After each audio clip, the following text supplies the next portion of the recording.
വീണ്ടും ഒരു കുക്കിംഗ് വീഡിയോയിലേക്ക് എല്ലാവർക്കും സ്വാഗതം.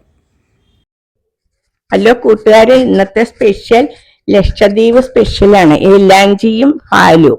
ഞങ്ങൾ ലക്ഷദ്വീപ് ടൂർ പോയിരുന്നല്ലോ, അപ്പോൾ അവിടെ വെച്ച് ഞങ്ങൾക്ക് അവർ ഉണ്ടാക്കി തന്ന ഒരു രാവിലത്തെ ബ്രേക്ക്ഫാസ്റ്റ് ആയിരുന്നു.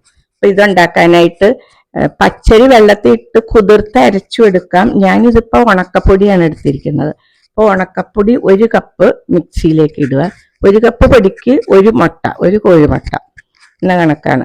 അതിലേക്ക് 1/2 ഗ്ലാസ് വെള്ളവും കൂടി ഒഴിക്കാം. വെള്ളം പോരാത്തത് പിന്നെ ഒഴിക്കാം. അപ്പോൾ 1/2 ഗ്ലാസ് ഒഴിച്ച് മിക്സിയിൽ നല്ലപോലെ അടിച്ചെടുക്കണം. അതൊരു സ്റ്റീൽ പാത്രത്തിലേക്ക് ഒഴിക്കുക. നമുക്ക് ആവശ്യത്തിന് പൊടിയെടുക്കാം. ഓരോ കപ്പിന് ഓരോ മുട്ട വീതം ചേർക്കണം.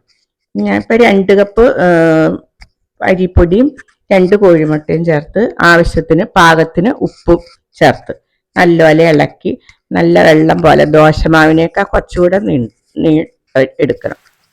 അത് പിന്നെ അപ്പം തന്നെ ഉണ്ടാക്കാം, പുളിക്കാനൊന്നും വെക്കണ്ട. അപ്പം നോൺ സ്റ്റിക്ക് ദോശക്കല്ലാണ് ഞാൻ എടുത്തിരിക്കുന്നത്. അതിൽ എണ്ണമയം പരട്ടി അതിലേക്ക് ഒരു തവി ഒഴിക്കുമ്പോൾ തന്നെ നല്ല നീണ്ട് ദോശപ്പരുവാണ്. ദോശ പോലെ എടുക്കാം.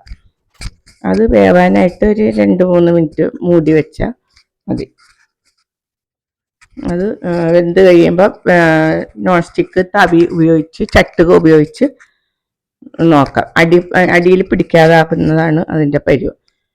അപ്പോൾ അടിയിൽ പിടിക്കാതെ പൊക്കിയെടുക്കാൻ പാകത്തിനാവുമ്പോൾ നമുക്കത് പൊക്കി തിരിച്ച് മറിച്ചിട്ട് എടുക്കാം.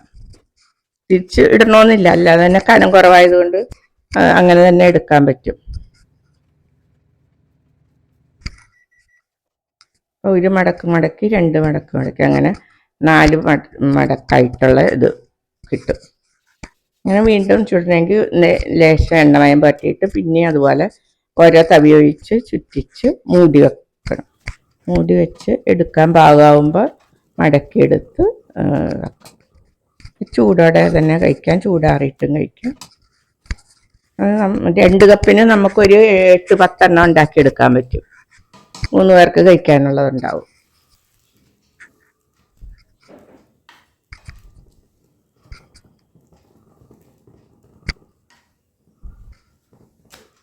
ഇതിന് കറിയായിട്ട് പാലു എന്ന് പറഞ്ഞ ഇതാണ്. ഇത് തേങ്ങാപ്പാലാണ്. ലക്ഷദ്വീപിൽ ഇഷ്ടംപോലെ തേങ്ങ ഉള്ളത് കൊണ്ട് നമുക്ക് ഇവിടെയും ഉണ്ടാക്കാം. തേങ്ങാപ്പാല്, കട്ടി തേങ്ങാപ്പാലാണ് എടുക്കുന്നത്. കട്ടി തേങ്ങാപ്പാലിലേക്ക് ശർക്കര നീരും ഇടാം. ഷുഗർ ഉള്ളവർക്ക് ഷുഗർ ഇഷ്ടമുള്ളവർക്ക് പഞ്ചസാര ഇടാം. പിന്നെ പഴം, പാലങ്കോടൻ അല്ലാത്ത പൂവമ്പഴം, ഞാലിപ്പൂവനോ ചെറുതായിട്ട് നുറുക്കിയെടുക്കാം. ബൗളിലേക്ക് തേങ്ങാപ്പാലിട്ടിട്ട് പഴം നുറുക്കിയിട്ടിട്ട് ശർക്കരപ്പാനിയും കൂടി ഇട്ട് ഇളക്കിയെടുക്കാം. ഇതാണ് രാവിലത്തെ ബ്രേക്ക്ഫാസ്റ്റ്. വീഡിയോ ഇഷ്ടമായ എല്ലാവരും ലൈക്ക് ആൻഡ് ഷെയർ ചെയ്യണേ. ഓക്കെ.